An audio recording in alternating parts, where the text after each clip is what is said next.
ஆமாங்க. அப்ப வெளியில வராத வீட்லயே இருந்துடலாம். என்னங்க நான் என்ன கேட்கிறேன், எம்ஜிஆருக்கு இல்லாத பிரச்சனையா இவருக்கு வந்துடும்.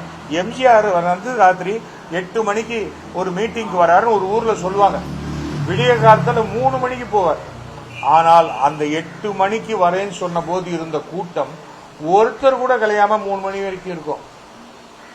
அது வேற. அன்றைக்கு இருந்த நடிகர்களுடைய புகழ் வேற.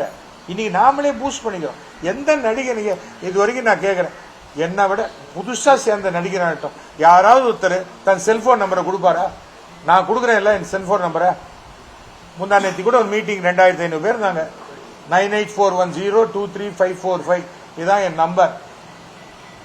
எதுக்காக நம்பர் கொடுக்குறோம்?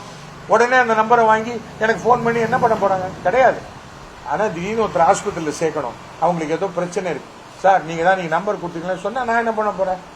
நம்ம மினிஸ்டர் மாசுக்கு போன் பண்ணி சார் இது மாதிரி ஒருத்தர் வந்திருக்காரு கொஞ்சம் ஹெல்ப் பண்ணுங்க, அவ்வளவுதான் பண்ண போறோம். நீ நம்பர் கொடுத்து பாருங்க, உடனே எல்லாரும் 1,00,000 பேர் போன் பண்ணுவாங்களா? அதெல்லாம் பண்ண மாட்டாங்க.